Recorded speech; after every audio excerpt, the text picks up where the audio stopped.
C'est dur, hein? T'arrives au bon moment. Au départ, John et Jim s'entendaient bien. Mais parfois, à trop être ensemble, L'un voulait faire la fête, l'autre recherchait le calme. Jim, sois raisonnable. Tu parles comme un vieux. ce genre de situation peut dégénérer rapidement. Et là, il est devenu détestable. Ne cherche pas ou j'appelle les flics. Il avait peur que quelque chose de vraiment grave se produise. L'un d'eux devait déménager. C'était la seule solution à ce problème. C'était soit Jim, soit John. Je vais mettre un terme à tout ça dès maintenant. Bonjour papa. On n'en a pas terminé. Tire quand t'es prête. T'es toujours aussi con. Las Vegas. On l'appelle aussi la ville du péché, car on peut s'y divertir jour et nuit. Mais ses habitants préfèrent la paix et le calme des communautés comme celle de Westport Circle, loin de la foule et du bruit. C'était un quartier agréable et plutôt calme. Il y avait des familles avec des enfants déjà grands et des personnes âgées. Tout le monde se saluait poliment et semblait bien s'entendre. L'entrepreneur John Banova est fier de vivre ici. Il a participé à la construction de ces maisons dans les années 70. John a acheté la maison témoin qu'il a construite dans ce quartier. Il disait toujours que j'étais là quand ils les ont construites. J'étais l'un des tout premiers à vivre ici. Salut Derek. Comment ça s'est passé aujourd'hui? La pêche a été bonne, comme d'habitude. Regarde ça. J'aurais aimé pouvoir venir. John était le voisin idéal. Il était extraverti, extrêmement chaleureux et hospitalier.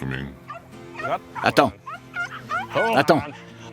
John emmenait sa meilleure amie partout avec lui. J'arrive. Recule. Pour lui, Voilà. Rosie faisait partie de sa famille. Je pense qu'il tenait plus à ce chien qu'aux Et personnes. voilà. Il y en a un pour toi, ne t'inquiète pas. Depuis la mort de son père il y a 7 ans, John s'occupe de sa mère, une dame âgée qui vit à quelques rues de lui. John était vraiment très proche de sa mère. C'était un fils très attentionné. Dès qu'elle avait besoin de quelque chose, il arrivait tout de suite. Un autre fils attentionné vivait juste à côté, le peintre Jim Stapleton. Jim habitait dans le salon de ses parents. À tout à l'heure. Je travaille toute la journée avec John. D'accord. Et quand est-ce que tu vas travailler sur notre maison? Frank, le père de Jim, est un entrepreneur à la retraite. Lui et sa femme Lolita ont emménagé ici presque 20 ans après John. Bonjour. Bonjour, t'es prêt? Ouais, prêt à partir. Très bien. Ce sont des gens bien. Ce sera une journée facile. John a vraiment été le mentor de Jim et lui a appris pratiquement tout ce qu'il savait sur le métier. Jim était un Américain ordinaire, travailleur et honnête. Un type tout à fait normal. Et grâce à l'aide de John, Jim a finalement déménagé de chez ses parents. C'est dur, hein? T'arrives au bon moment.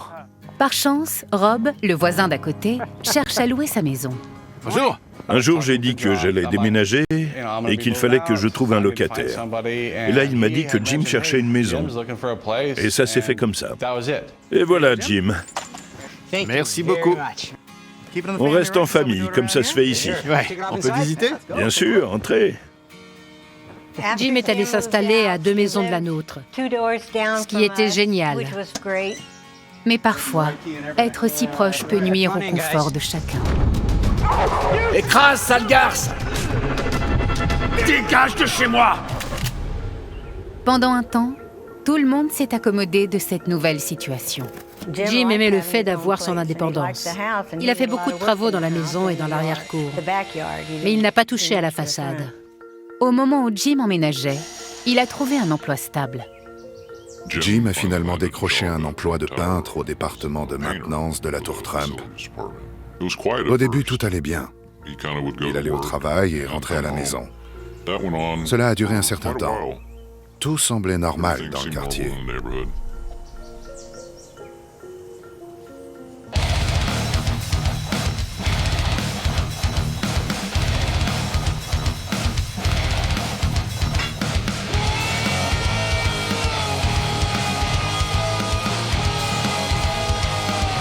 Jim!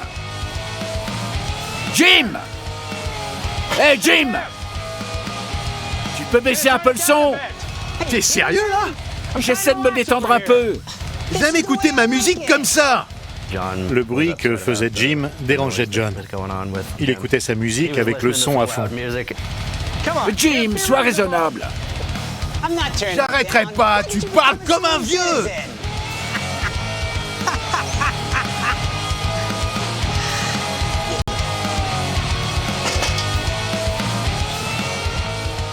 Il était chez lui. Qu'est-ce que ça peut faire qu'il écoute sa musique? Tant qu'il ne l'écoute pas passer 22 heures, moi aussi ça m'aurait rendu folle. Peut-être que le propriétaire de Jim pourra intervenir. John m'a appelé pour se plaindre. Pendant les 2 premières semaines, Jim a écouté sa musique à un volume décent. Mais ça n'a duré qu'environ 2 semaines.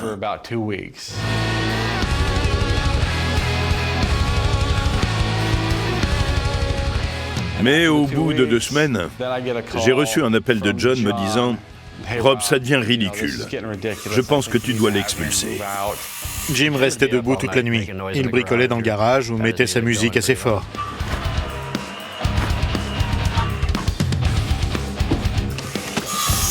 Jim! Il voulait restaurer la maison, mais il le faisait tard dans la nuit et utilisait des outils électriques. Tout ça en écoutant sa musique à fond. Jim! Jim! Fais moins de bruit! On est en plein milieu de la nuit.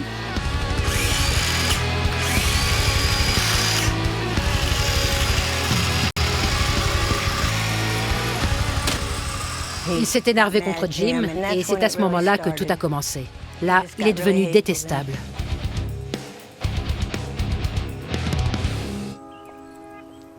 Et il ne s'agit pas d'une dispute avec un seul voisin. Il s'avère que John a aussi eu des problèmes avec les parents de Jim. Quand on a rencontré John pour la première fois, on l'a trouvé bien. Il travaillait avec mon mari. Et Frank trouvait que le travail n'avançait pas. Du coup, John n'a plus travaillé pour lui. Et c'était malheureux, parce qu'ils étaient voisins. Puis les relations entre eux sont devenues un peu tendues.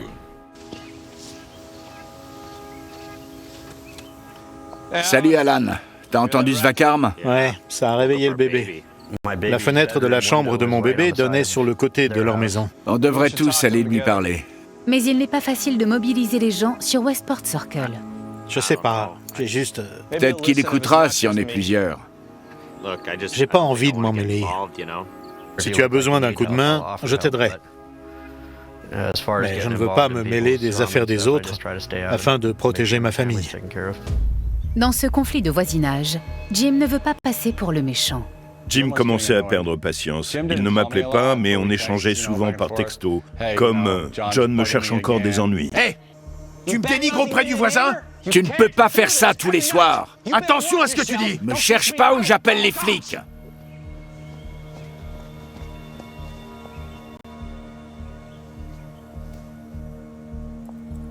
L'un d'eux était célibataire et dans la fleur de l'âge.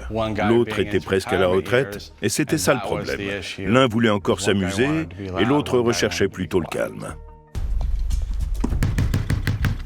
Allez, ouvre! Tout entre les 2 anciens amis devenait un point de discorde. Qu'est-ce que tu veux? Un jour, Jim avait demandé à John s'il pouvait lui emprunter son télescope. Et il l'a gardé pendant des mois. Ce télescope signifiait beaucoup pour John, parce qu'il appartenait à son père, et il le lui avait offert. Rends-moi le télescope de mon père. Je suis occupé. Je veux le récupérer. John était furieux. Tout de suite! Dégage de chez moi! Et ce n'est pas fini. Loin de là. John a voulu le récupérer et Jim le lui a rendu. C'est tout ce que je peux dire à ce sujet. Il a dit « je te l'ai rendu, c'est quoi ton problème ?» Et c'est tout. Au départ, John et Jim s'entendaient bien. Ils traînaient ensemble, ils allaient l'un chez l'autre. Mais dès qu'ils ont habité l'un à côté de l'autre, les choses entre eux n'ont fait qu'empirer. C'est parti.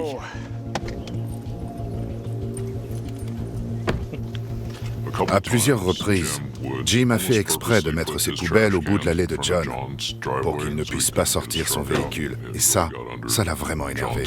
Mets-les juste à côté l'une de l'autre. Merci, mon pote. Ça sent bizarre, John. Tu as mangé du poisson? Tu trouves ça drôle, Frank? Tu veux qu'on s'explique maintenant? T'as pas changé d'un poil, John. Les relations de John avec Frank et Lolita étaient tendues depuis que j'avais emménagé là. C'est comme ça que tu me remercies de m'être porté garant pour toi? Arrête d'embêter ma famille! John était quelqu'un de très respectueux, et il voulait qu'on le respecte en retour. Allez au diable! De toute façon, j'ai pas besoin de lui. Je suis bien d'accord. Nous n'avions pas de bon rapport avec John à ce moment-là. Nous ne l'aimions pas et quand on n'aime pas quelqu'un, on ne perd pas son temps avec lui. Et je n'aimais pas John, et c'était réciproque. Alors pourquoi s'embêter avec lui? On disait que John était pris en sandwich entre des voisins qui le harcelaient délibérément. Jim, mon fils, tu es là? Quoi? Je ne t'entends pas. Qu'est-ce que t'as dit? Tu viens ce soir? Frank et Jim s'étaient tous les deux liés contre John. Ça, c'est certain. Je l'ai vu et je l'ai bien entendu. J'ai des projets, je viendrai pas! Tu sais comment est maman? Elle va se mettre en colère. Dis-lui que je viendrai demain soir! Bien, t'en es sûr? Ouais! D'accord, mon fils. Je te vois plus tard! Très bien, bonne journée. John sentait qu'il n'y avait pas d'échappatoire, car il était pris en sandwich entre Frank et Jim. Je pouvais voir sa colère monter progressivement. Et quand on se sent ainsi piégé, on ne montre pas toujours le meilleur de soi.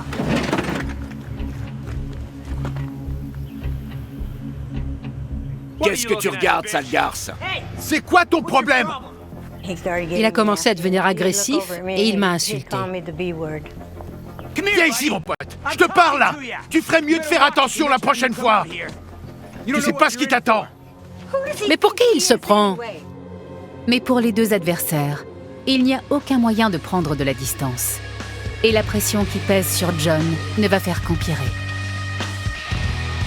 Ouais, passons aux choses sérieuses. Un nouveau visage a fait son apparition dans le quartier. Jim et Ticia se sont rencontrés au travail à l'hôtel Trump. Jim et moi avons eu le coup de foudre l'un pour l'autre. J'aimais boire mon whisky sec et frais, et lui aimait boire des bières et des shots. On avait tout ça en commun.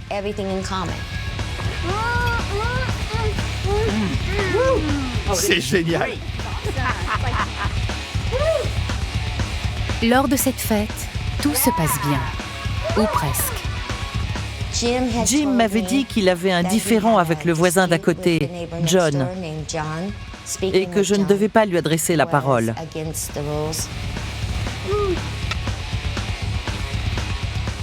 On sentait que la colère montait. Je n'arrive pas à me rappeler quel était exactement le problème entre eux.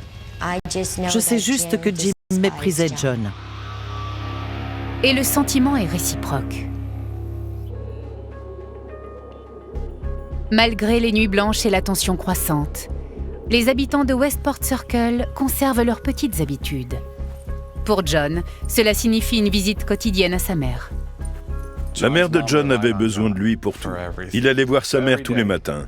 Il emmenait son chien avec lui et il passait un peu de temps avec elle pour s'en occuper. Mais quand Jim a eu son propre chien, les choses se sont compliquées. Il s'appelait Rocco. Jim le laissait parfois sortir et Rocco courait entre les maisons. Ce chien aboyait tout le temps. Jim, rappelle ton chien! Bonjour, John. Mais il veut juste s'amuser. Tiens ton chien en laisse ou je le bute! John a menacé Rocco, le chien de Jim, qui faisait sa fierté. Ensuite, il a dit quelque chose du genre « Je vais le buter ». Je le déconseille fortement! Rocco, viens là, mon beau! Viens là! Bon chien! On savait que quelque chose allait arriver parce que John était tout le temps après Jim. Les cris de la journée se sont estompés. La nuit est calme sur Westport Circle. Et c'est ce qu'apprécient toutes les familles qui se sont installées ici. Puis soudainement, il y a eu encore plus de bruit. Mais cette fois, ce n'était pas de la musique. Rob, il tire à la carabine dans l'arrière-cour. Non, je ne suis pas d'accord.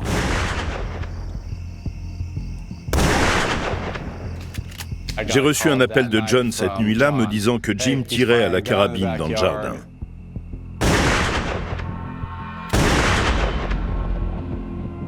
Tout comme la dispute au sujet du télescope, tout le monde ne croit pas à cette histoire. John a accusé Jim de tirer des coups de feu dans son jardin, mais c'était faux. Il était très perturbé. John a prétendu que Jim avait tiré dans le jardin. Mais après avoir examiné toutes les preuves du dossier, il y avait trop peu d'éléments pour confirmer une telle accusation. Mais John insiste sur le fait que c'est vraiment arrivé. Une fois de plus, il se renvoie la balle et cette guerre s'envenime. Westport Circle, autrefois paisible, est maintenant criblé de tensions et de haine. Mais John ne compte pas partir.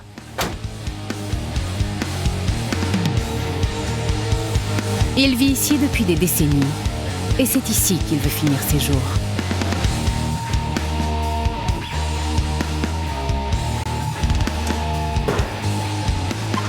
Ça suffit maintenant!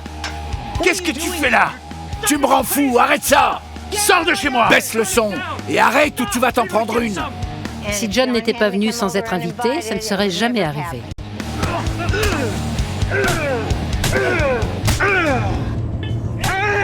Je me suis dit que j'allais appeler la police pour demander une ordonnance restrictive pour qu'ils restent à distance l'un de l'autre. À partir du moment où on en vient aux mains, ça ne va plus.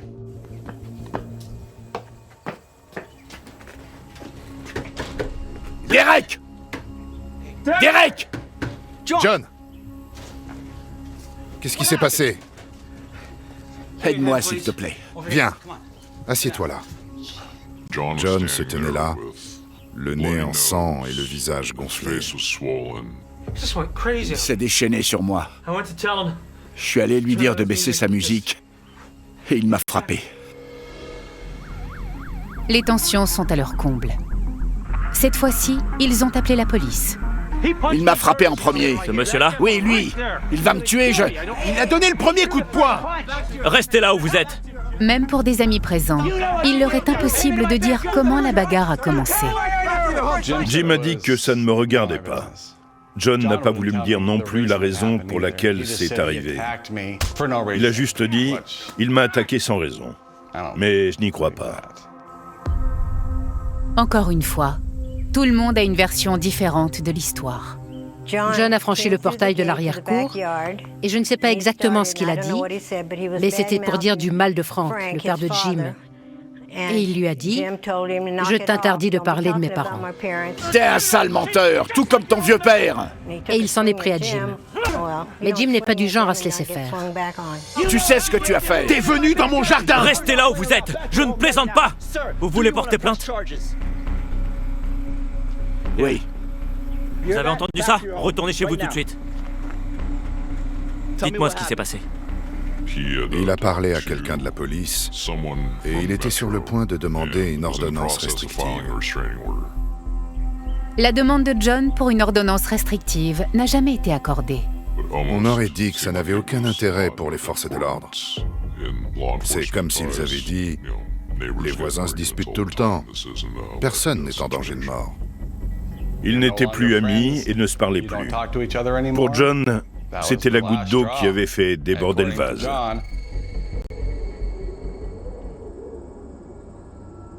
Suite à son passage à tabac, John était assez perturbé. C'est parti. Si on prend en considération le fait que John a pratiquement construit tout le quartier où il vivait, on peut comprendre qu'il ne voulait pas en partir. Sa vie se résumait à Rosie et à sa mère. Il est temps que ses voisins sachent que John ne plaisante plus. Juste au cas où. Il a obtenu son permis de port d'armes dissimulé.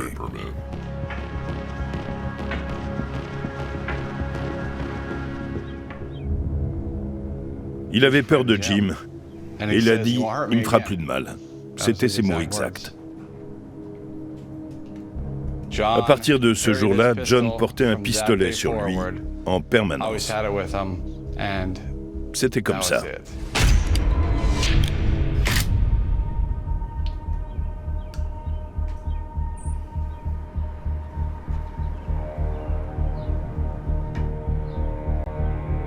Alors que la rue se transforme en un champ de bataille, les rivaux se tournent vers leurs caméras de surveillance pour s'observer. C'est utile d'avoir des caméras pour assurer sa sécurité. Je te surveille. Mais Jim n'utilisait pas ses caméras pour ça.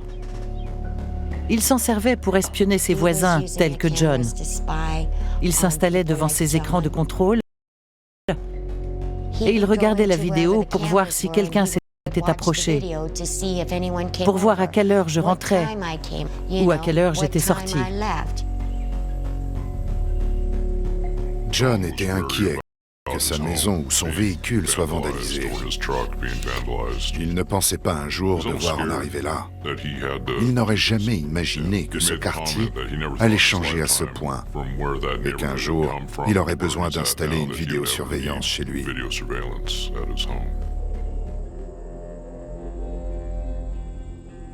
Au milieu de cette hargne et de cet antagonisme, une maison sur Westport Circle semble vivre en plein bonheur. Allez! Qu'est-ce que t'as pour moi, bébé? Viens! C'est parti! Quand Jim est entré dans notre vie, il a comblé un vide.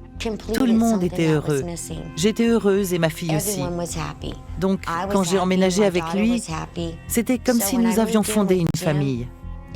On pouvait dire que c'était la maison du bonheur. On va passer une belle journée. Ce soir, on va faire la fête, chérie. Pendant environ un mois, tout se passait bien. Puis on a eu l'impression d'être en prison. Chrissy, viens mettre la table. Chrissy, mets la table. T'attends quoi? Ta mère a dit de mettre la table. Chrissy, s'il te plaît. Quand les choses entre Jim et moi ont commencé à aller de travers, j'ai commencé à regretter les décisions que j'avais prises. J'avais emménagé avec Jim un peu sur un coup de tête. Tout est allé trop vite. Et tous les jours, je me mettais à repenser à la raison pour laquelle je m'étais installée avec lui. Et j'envisageais déjà le moment où j'allais déménager, parce que je ne pouvais plus le supporter. Malgré sa nouvelle vie, Jim est retombé dans ses vieilles habitudes. Tous les soirs, quand nous rentrions à la maison après le travail, Jim se servait un verre. Quand il était sobre, c'était une personne merveilleuse. Tu dois continuer à le remuer, pas comme ça. Mais dès qu'il commençait à boire, c'était une autre personne. Il devenait très possessif et il voulait tout contrôler. Mais il y a une personne qu'il ne peut toujours pas contrôler. Regarde ça, bébé. Qu'est-ce que tu vas faire? C'est l'heure d'écouter de la musique. Allons, Jim, qu'est-ce que tu fais? Passé 21h, la musique me dérangeait. Et plus Jim buvait, plus il montait le son. Il va adorer ça. Qui n'aime pas écouter de la musique la nuit? Regarde ça.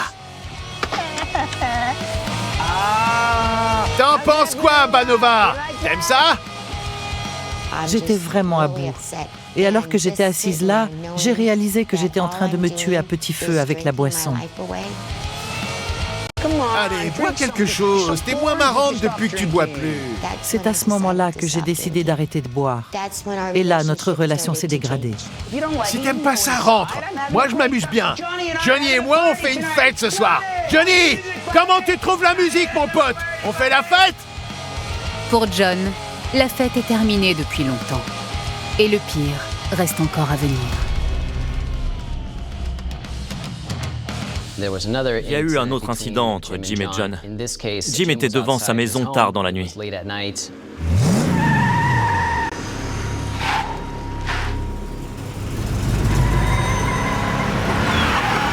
Rocco!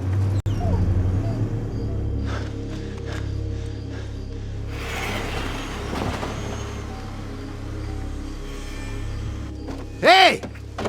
Quoi? C'est quoi ça?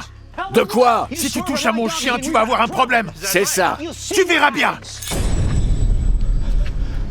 Si tu avances encore d'un pas, je te tue. Qu'est-ce qu'on ressent quand quelqu'un pointe une arme sur vous? Fort heureusement, les deux voisins retrouvent leur sang-froid et personne n'est blessé. Il faut faire quelque chose, officier. Jim prétend que John a essayé d'écraser son chien. J'ai fait le tour du camion pour lui parler et il a failli écraser mon chien. Je suis resté sur mon terrain, il est fou allié. Il a pointé une arme sur moi. Quand John a sorti son arme en disant « Si tu fais encore un pas, je te tue », il est normal que Jim ait eu peur pour sa vie. Comme d'habitude, la version de John est différente. J'étais chez moi. J'ai pas fait un écart pour écraser son chien. J'aurais jamais fait ça. J'avais vu que son chien était dans la rue, donc je suis sorti lentement et je l'ai évité. Bien sûr, John a nié avoir fait une embardée vers le chien de Jim. Je me souviens en avoir entendu parler et j'ai tout de suite pensé que c'était impossible que John fasse un truc pareil. Aucune chance. Si tu touches à mon chien, tu vas avoir un problème. Dégage d'ici! Si t'écrases mon chien, tu verras ce que je vais te faire. John a également expliqué qu'après avoir déjà eu de violentes altercations avec Jim, il s'est senti menacé et a sorti son arme parce que Jim empiétait sur sa propriété. Sors de chez moi! Tout de suite!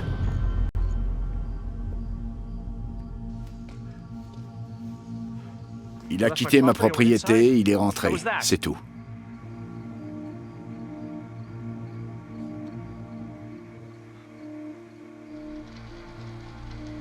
Bien que M. Stapleton ait des caméras de surveillance, celles-ci n'étaient pas pointées dans la bonne direction. Ils n'ont donc pas pu vérifier les faits. John a également des caméras de surveillance, mais ces images non plus ne peuvent pas fournir de preuves claires. Si John était réellement sur son terrain et que Jim s'est approché en hurlant sur lui, c'est normal qu'il ait sorti une arme pour se défendre. Quand John a pointé l'arme en direction du visage de Jim, j'ai eu peur.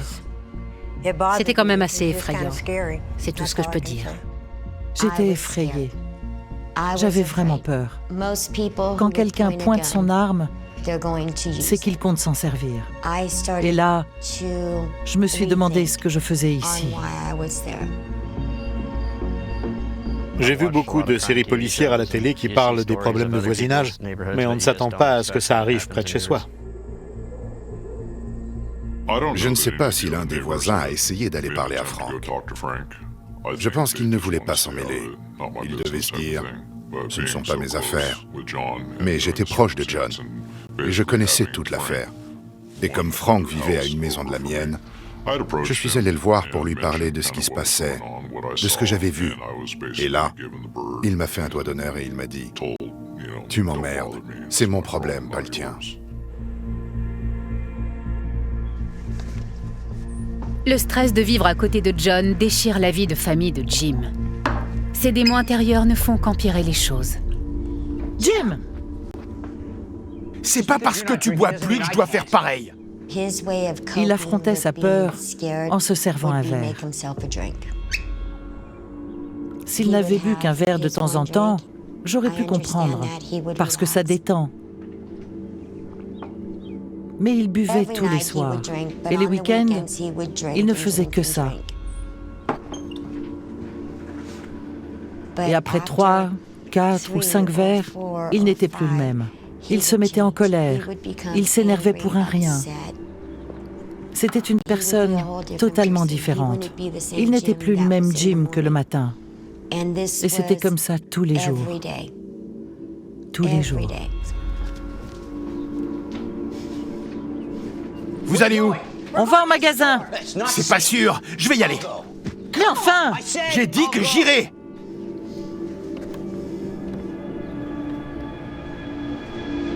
Et là, j'ai pris une décision radicale.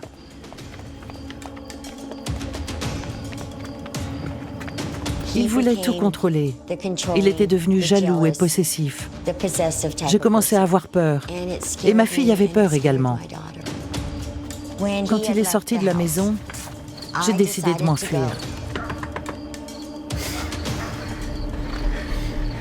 Puis-je utiliser votre téléphone pour qu'on vienne me chercher? Elle a frappé à notre porte au milieu de la nuit pour passer un coup de fil. Elle semblait assez secouée. Merci, merci. Tu peux venir me chercher? Je ne pouvais plus le supporter. Je voulais protéger ma fille.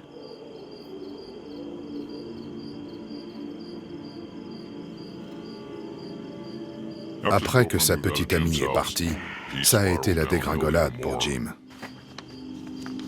Il est allé travailler à la tour Trump et un de ses collègues, qu'il pensait être un ami, a dit au patron que Jim avait bu parce qu'il avait la laine chargée.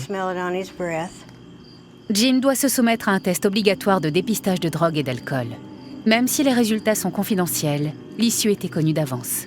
Il a été licencié suite à son test d'alcoolémie. Et il a pensé que c'était moi qui l'avais dénoncé. Ils lui ont donc demandé de partir.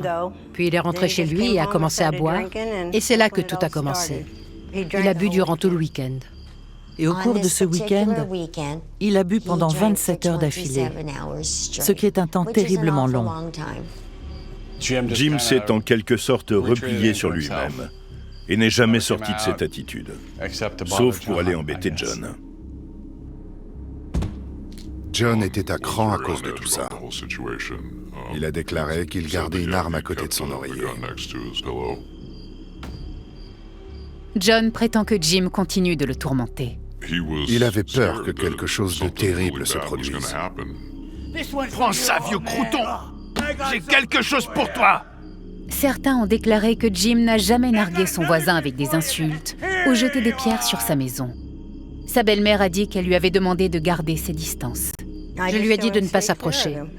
Reste loin de John, Jim, parce que ça n'en vaut pas la peine. John était ce qu'il était et on ne pourrait pas le changer. En plein dans ta grosse tête, mon pote!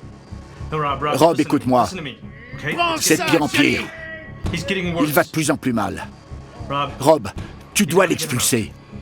C'est à ce moment-là que j'ai commencé à m'inquiéter.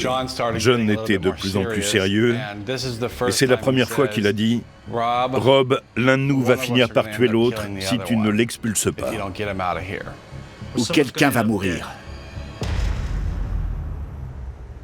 Juste au moment où la situation avait atteint un point de rupture, cette querelle allait enfin toucher à sa fin, puisque Rob avait mis la maison en vente. Jim allait bientôt partir. John était très heureux. Il m'a dit « Merci. Merci de m'avoir écouté et de comprendre ce que j'ai dû endurer. » J'étais très soulagé, car ça devenait stressant.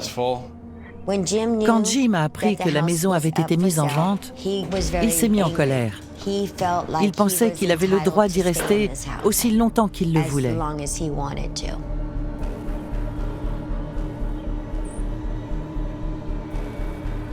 J'avais peur que quelque chose de grave n'arrive.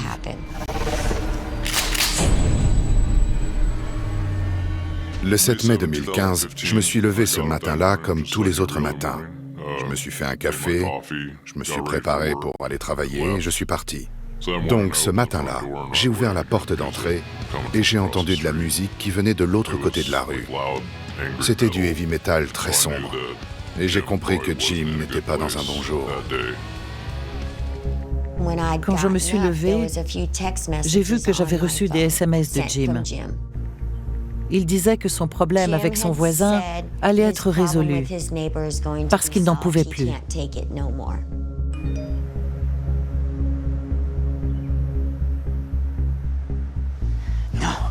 Non! C'est ce que veut John! Écoute-moi!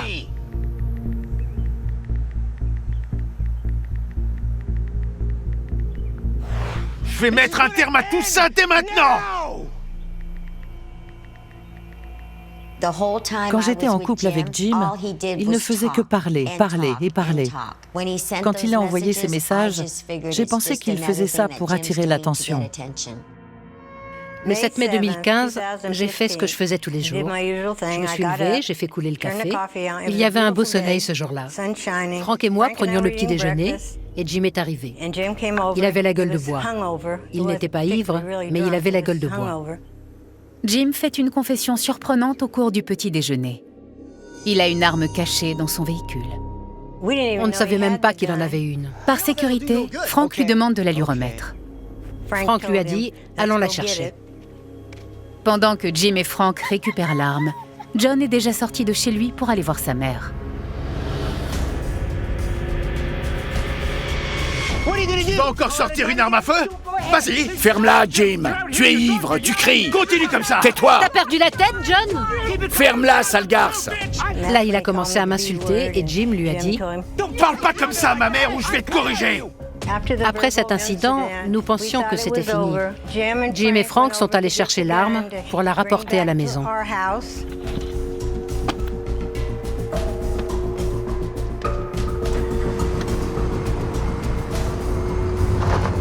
En cette belle matinée de printemps, la peur et la colère ont atteint un point de non-retour.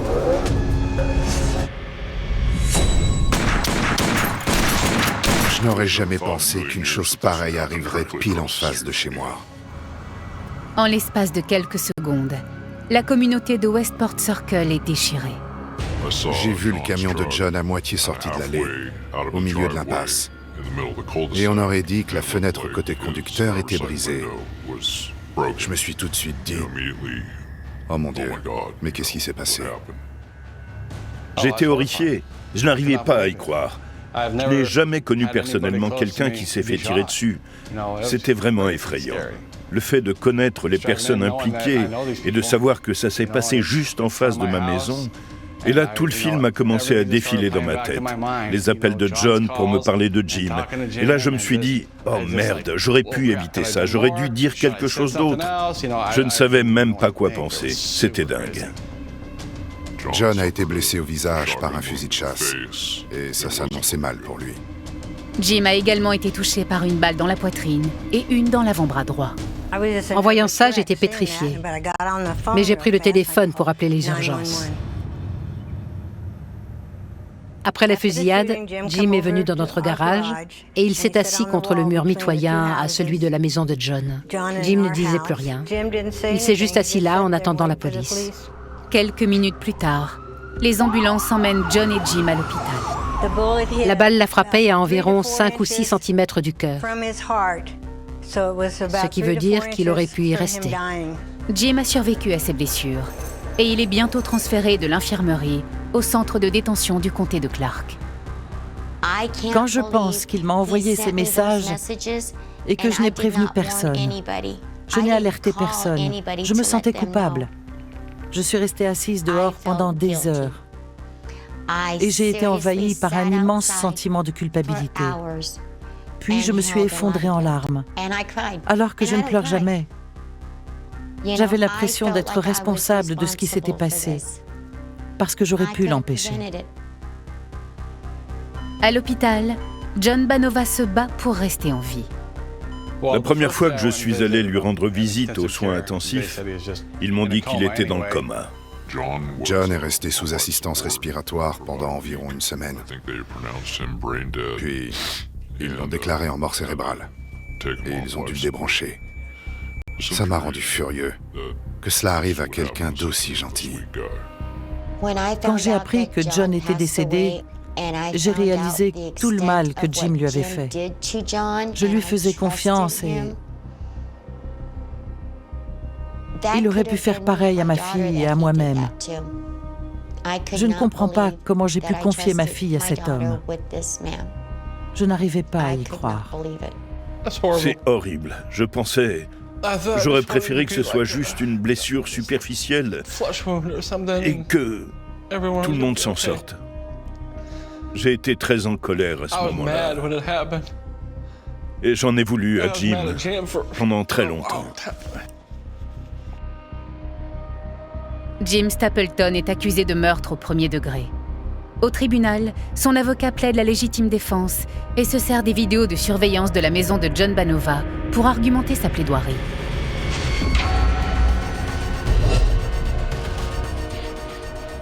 Les caméras vidéo de la maison de M. Banova établissent de manière concluante que John a tiré en premier. Jim tenait le fusil de chasse pointé vers le sol. Il l'a levé en réponse à John, qui accélérait vers Frank, tout en pointant son arme vers eux. L'accusation dépeint une version complètement différente. Elle soutient que Jim a planifié l'attaque la nuit précédente, quand il a éteint ses caméras de surveillance. Il avait bu toute la nuit et il avait mis sa musique très, très fort. Ils prétendent également que les messages que Jim a envoyés à Ticia prouvent qu'il était à l'affût de John ce matin-là. En tant que représentant de M. Stapleton, je peux dire que c'est une affaire difficile à juger. Parce qu'il y a évidemment quelques facteurs qui pèsent en sa faveur. Le fait que M. Banova ait tiré en premier et que Jim voulait protéger son père et lui-même. Mais d'un autre côté, il y a des facteurs qui pèsent aussi en sa défaveur. Je pense surtout aux SMS et aux différentes altercations qu'il y a eu entre eux. Une voisine a également rapporté à la police qu'elle avait entendu Frank essayer de calmer Jim. Reste calme, Jim! Reste calme! Du point de vue de l'État, voyant que Jim avait récupéré le fusil de chasse et le tenait dans ses mains, M. Banova a très bien pu avoir peur, ce qui peut expliquer le fait qu'il ait tiré en premier. Il est arrivé au coin en tenant son arme comme ça. On se doutait bien de ce qu'il avait l'intention de faire. Vous savez, quand quelqu'un veut vous faire du mal, on réagit de manière instinctive. Tout le monde sait ça. Et là, ça n'avait rien de pacifique. En fin de compte, il n'y a pas eu de procès. On a pu décider de Jim appeler des coupables pour meurtre au second degré à l'aide d'une arme mortelle.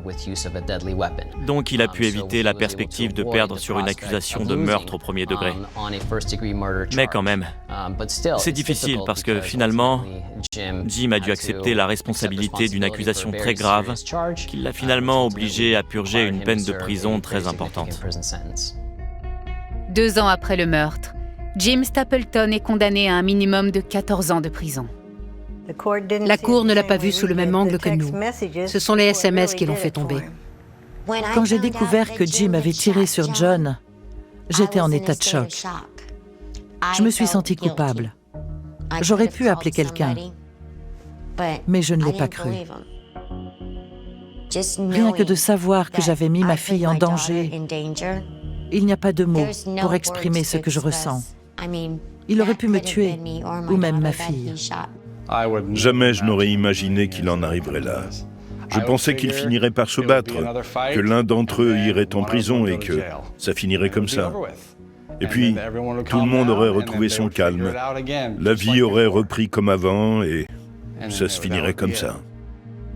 La fusillade n'aurait pas eu lieu si John avait continué son chemin quand il est sorti de son allée. Mais au lieu de ça, il est revenu et il a commencé à tirer. Jim a donc dû se défendre. L'ambiance dans le quartier avait radicalement changé.